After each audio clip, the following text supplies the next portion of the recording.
touched me in the toe. So, this toe. Oh, God. She has a toe coming out her ass. I was not expecting that. It's a good start. It's a good start. This toe.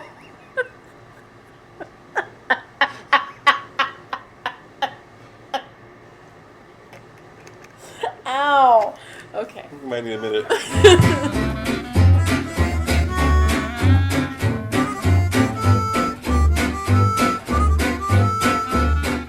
Welcome to another episode of It's Probably You. I'm here with my very first co-host returning to the show. This is Katie. Hi. I'm not wearing my glasses this time, though I am just as scholarly. How do you help a friend get over a breakup? Katie, what do you think? Well, I've been through 3 different long-term relationships and was dumped in 2 out of 3 of them.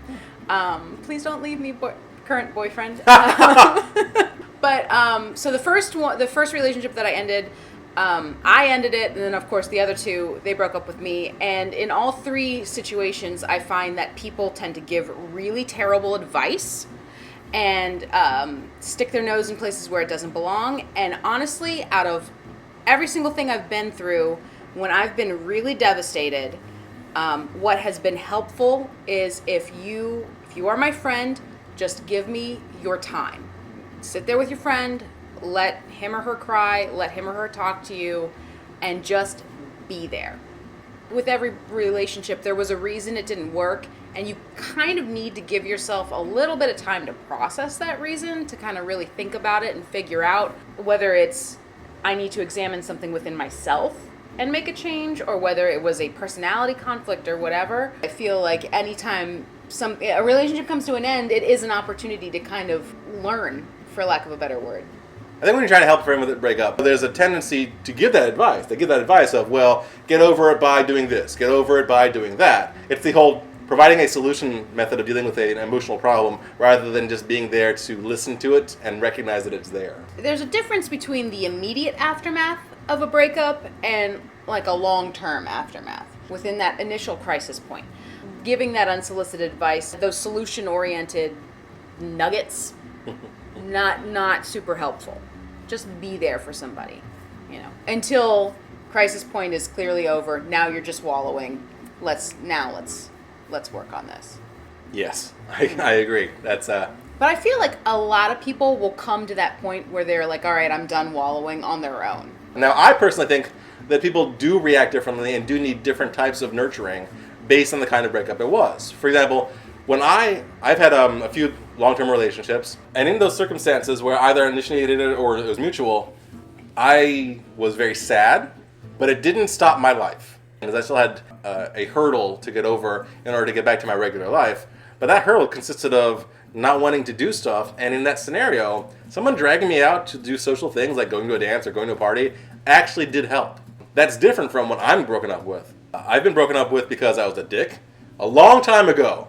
I haven't been that much of a dick recently. And I've been broken up with because things just weren't working out. For me, getting broken up with because I was being a dick was like a little spiritual, emotional, psychological slap upside the head that really made me rethink everything about my life. Like, what the hell am I doing wrong that I was such a dick to be dumped in this fashion? Yeah. I did take my time to grow from that. And that was definitely an instance where the best thing to do for me was just to let me mull it over. And I don't know how you would have been able to find out, to gauge that was the right way to treat me, outside of to ask me, so Paul, what happened with the breakup? Yeah. And that's a dangerous question. I do think that's important, though, is to say to somebody, what happened, what do you need? Like, asking somebody, what do you need is important. What do you need is excellent. What do you need? Sometimes people do want you to help, to drag them off the couch. But sometimes people just want you to talk to them. And pushing them in a direction that they are not comfortable with or don't want to go in isn't helpful. It's going to only impede their progress. It's not going to get them through it. I mean, I think it's got to be the moral of this video is basically that someone that you care about is going through a breakup. The best thing to do is to remember that they still have agency. They're still a real person who can communicate with you, who can tell you things that they need and that they're hurting from. by no means should you shy away from that. Communicating with them gives them a lifeline, gives them a tether to the real world. I can't think of any circumstance where you shouldn't ask someone, what do you need? What happened? Do you want to talk about it? And that'll help you gauge how you should react to them. On the other hand, I was broken up with because I just wasn't right for her. That fucked me up so bad that I had done everything right, that she cared for me, but it just wasn't going to work out. I think for people who have a certain analytical mindset, that is rough. Mm-hmm. When you don't have an explanation for why. So there's nothing you can fix, there's nothing you can build, there's nothing you can work on. You just have to deal with the fact that this sucks. And in that scenario, pretty much anything that could have been done to make me feel happy in the moment would have been a positive thing to do for me. So I had friends who did things like took me out to dinner. I had friends who took me out dancing. That was great. I enjoyed the moment of dancing. But I think the important thing is, with all of those things, is, Paul, would you like to go out to dinner with me? As opposed to, get your shoes on, we're going. There's a difference. Yeah. Absolutely. Nobody offered to get me laid. If somebody had offered to get me laid under that devastating breakup, I would have taken it. And I would have enjoyed it. Well, I'm sure you would have. As would we all. Sex is not destructive, but sex as a tourniquet, which is what that would be, sex as a band-aid, is destructive. Only do sex when you want to have nice time. When it's feeling good, mentally and physically, up and below. Let me amend my statement with some conditionals. You shouldn't try to get somebody who's had a breakup laid with someone who wants a relationship. You shouldn't try to get them laid with someone who's a sleazeball or untrustworthy. Yeah, because that just ends up them getting hurt again. It's a double hurt. That fucking sucks. No, I was thinking more along the lines of someone like, I have friends who don't mind having sex very casually. Mm-hmm. And have no emotional problems with that. That is the sort of person who makes a fine partner for an after breakup lay session. Mm-hmm. I hear that. They're rare, but they do exist. And let me just say this other... We don't have to agree about everything. All right. Well, Paul thinks you should get them laid. I think it's destructive. If it's gonna help, you have to feel that out. It's not gonna work for everybody. I disagree with you on this. Don't start shit talking the ex significant other until your friend starts shit talking them.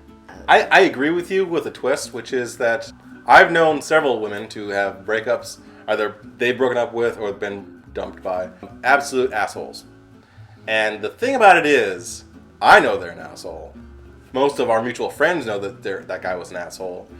But for whatever reason, she loved him. And so I have to walk a careful line because on the one hand, I agree with Katie. I'm not going to start shit-talking him even though everybody knows how bad he is until the person who experienced the breakup, starts saying bad things about him, starts recognizing really the truth about how bad he was. But on the other hand, there's a danger there when you don't say bad things about that ex, that this person that you care about is going to go back to the asshole. We can't make people's decisions for them, but for crying out loud, I want to protect my friends from assholes, if at all possible. Yeah, but here's the other thing about that, is you do run the risk of alienating your friend. And so if you are in there and saying, I don't like your man, I think he's... well, maybe... That is an uncanny imitation of me. I know, I was going to say that's exactly what just Paul like does. Paul. Paul's like, I don't like your man, honey. I think that you should not date him no more because he is an asshole. Paul wrong.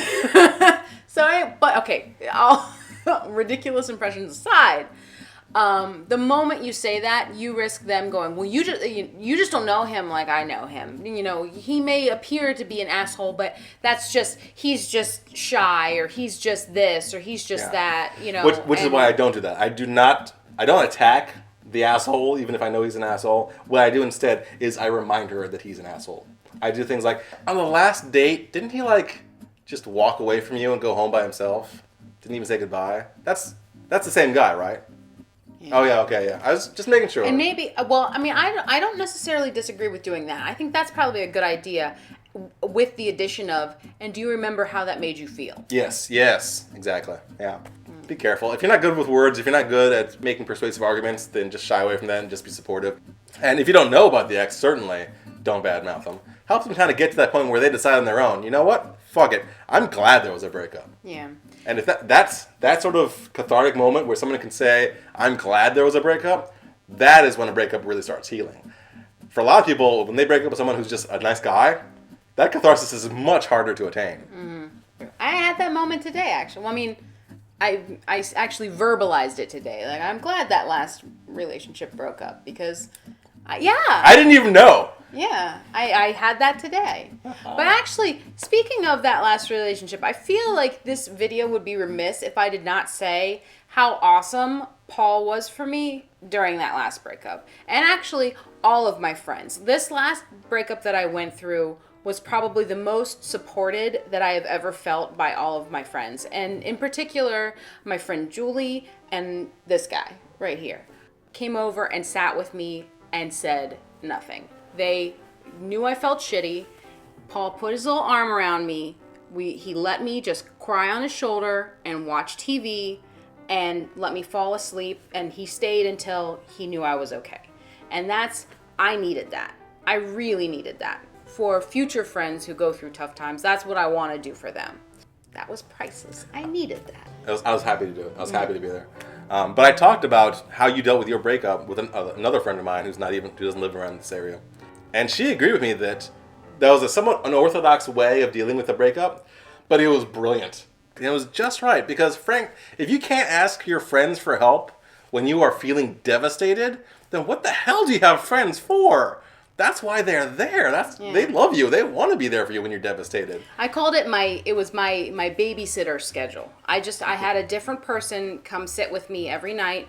They were there. That's the long and the short of it as far as what I think is the best thing to do for a friend who's getting over a breakup. I hope that I have the strength of character to ask my friends for help if I'm ever devastated like that. There's a tendency to want hedonistic pleasures that you might not otherwise want. If you know that your friend would not normally do this and would hate the after effects of doing this, you can't make choices for people, but kind of remind them. Kind of remind them like, my friend, are you sure that you want to go make out with that sketchy person in the corner of the bar? It seems like a fun thing now, but you might regret it next week. Or when your tests come back. When you have mouth herpes.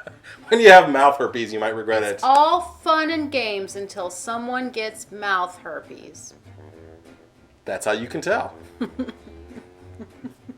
Something that happens to me often in breakups is that I'll get this kind of collapsing worldview where I think it's just me and my hermity cave of an apartment, and there's nobody else in the world, and that's why everything sucks, because it's just me. I'm alone forever. And a little contact from the outside world helps. Yeah. Also remind me, I'm not actually alone. There are other people out there who care about me. What do you need in your hermity cave, Paul? Pizza. Often pizza. Can I help bring you pizza? You can definitely bring me pizza. See? That's how he does. Was that the role playing we were talking about? I didn't mean it to be, and then it just sort of happened. But something that I find really needs kind of a reminder given to someone who's going through a breakup is a reminder of how strong they are. Just about everybody I know is stronger than they realize. Just about everybody has gone through some dark shit in their lives and come out the other end alive and kicking and gone on to do better things. But when you're in the middle of a breakup, when you're feeling bad about yourself or your relationship history or whatever, you lose sight of that. You lose sight of the fact that you had those accomplishments where you've gone through the horrible times and made it. That tends to be my go-to encouragement. My go-to encouragement is, you are stronger than you realize. And I'm never lying. It's always true. My friends are stronger than they realize, and so is your friend who's going through the breakup. I hope that we've helped. If we have helped, please like this video. Please subscribe to the channel. And send us lots more questions. Just send me tons of questions about sex, dating, relationships, anything about stuff between a man and a man and a woman and a woman. All of it. I want to hear all the questions. Please let me help you if I can help you. And thanks for watching. It's probably you. Yeah, I want to answer a sex question next time. Awesome. I would come sit with you. Oh, I appreciate that. Mm-hmm. And hopefully pet your dog. Everyone wants to come visit me and just pet my dog. Well, I mean, I'd come visit you for you, but then I would also pet your dog. Oh, okay. That's fine. This is not a euphemism. I have a dog. And by dog, I mean no.